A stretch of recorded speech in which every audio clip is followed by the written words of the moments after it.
that Max Olson at theathletic.com has a story out that of the Big 12 and realignment or whatever else, that there are 4 teams that he feels like, based on his conversations, are maybe the ones that are the leaders in the pack. Doesn't mean anything's imminent, doesn't mean that's true, but based on what he's hearing, and one of them is Houston, which has been a team that a lot of people have brought up. And, of course, tonight there's some college football, some great games as well, and we'll discuss some of those as well. So Max will join us today at 4. Joseph Duarte today at 3:45. Last night, as soon as we said goodnight, the Big 12 had a statement out about as they continue to explore expansion, what's best for the conference. But Craig Smoak, Paul Catalina, Max Olson continue to engage in serious discussions, future expansion, current preference of adding 4 new members. Sources tell The Athletic, Brigham Young, UCF, Cincinnati, and Houston. Those are the 4 at least mentioned early on in this article. Well, like we said, those are 4 of the 5 that make the most sense. And the only thing you have to say about Houston is what we've constantly said is the other 3 Texas schools. Does it hurt them at all, or is that something they don't really want? But if it's the best thing for them, then that's what they've got to do. Yeah, you got to do what's best for you. I know a lot of people were sniping at the Big 12 statement released yesterday, and you know, it didn't say a whole lot, but I think it did in so many words say like, hey, we are looking at expansion. And, you know, maybe that's something everybody kind of figured anyways. But even though it wasn't, you know, anything that just told you the whole tale of the direction that they're going, I still like that they said something. Like, that's what I was complaining about last week, was the fact that the Big 12 was just kind of sitting around not saying anything, and just everywhere you looked, something was shifting or happening, and they were just kind of there. So I like that they actually said something, even if it wasn't something super profound or informative. And as far as the teams go, I mean, yeah, they all make sense.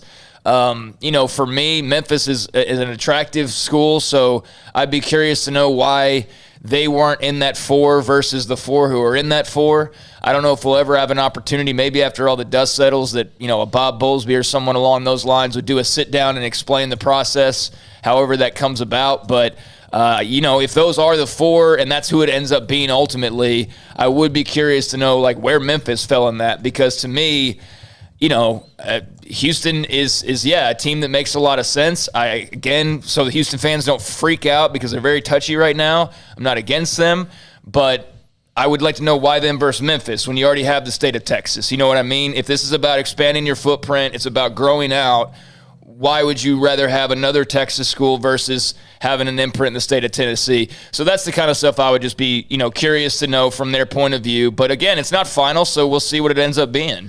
One of the other things is, when would this happen? Texas and Oklahoma, of course, we know what their plans are whenever that they finally pull the trigger.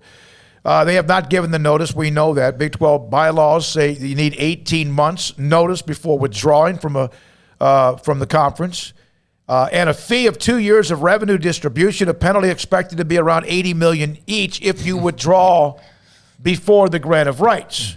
Now, they've told the conference they're leaving right now after the grant of rights in 24-25, but we know that's not what they want. We know that they would both, and I'm sure a lot of people let them move on, just how can they figure it out legally. But also, we're talking about teams that we mentioned here in Cincinnati, UCF, and Houston. They're part of the American Athletic Conference. They require 27 months notice, a $10 million penalty for departing members. So we keep talking about who they can add, and yet at the same time, who they can add, they've got their rules to go by. And that's where you wonder about, how do some of the networks, whether it's ESPN or whoever, how do they juggle some of this? Bottom line is, the 8 remaining teams in the Big 12 want their money whenever they're supposed to get it. So there's a lot in play right here, that sometimes we look at UCF and Houston, and or we look at Cincinnati or Memphis or whoever and forget they're a part of a conference too. Well, and look, whatever decision has to be made with the knowledge that when you negotiate the TV deal, that it's going to be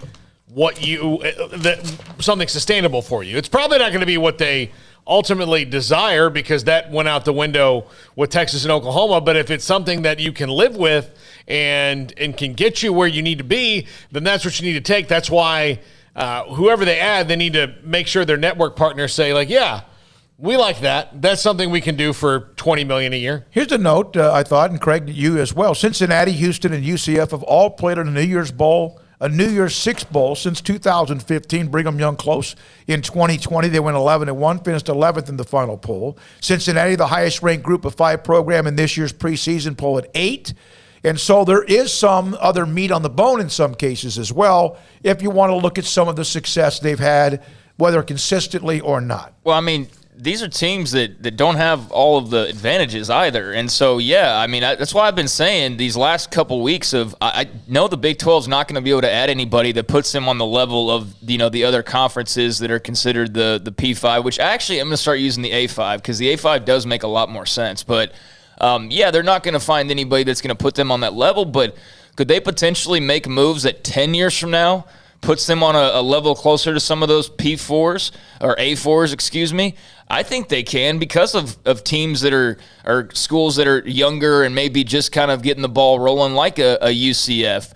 But you do have something there in Houston and something there in Cincinnati. And yeah, if you brought Luke Fickell into the conference and you brought in, BYU into the conference and you brought in Dana and U of H, if he's still there at that point, who knows with that. But, yeah, I mean, I think that adds some ammunition. I think that adds some fun and some excitement and some new matchups and some new road trips. And, I mean, that's a lot of what Oklahoma and Texas are excited about, right, is new matchups and new road trips. And, of course, it's the money, too.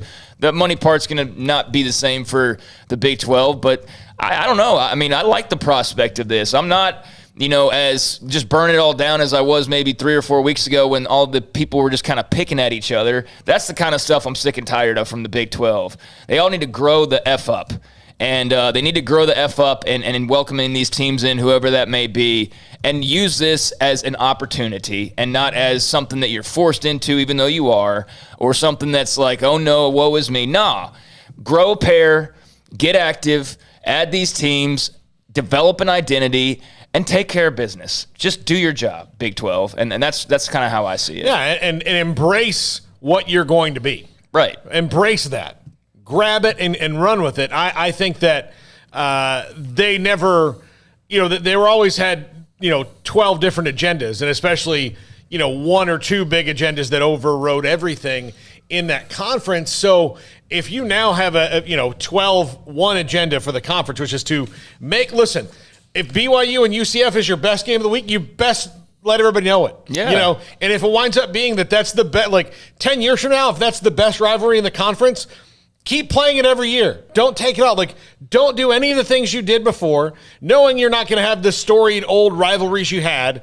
But whatever the best thing happens, if Baylor versus Cincinnati turns out to be the game of the year, then make sure everybody knows about it. All right, there are games tonight, and we'll get back to the story. Max Olson, again, will join us at 4. That was already something we scheduled him Thursdays at 4 most every week. And then Joseph Duarte, who covers Houston for the Chronicle in Houston, will join us right before that. Tonight, Ohio State at Minnesota.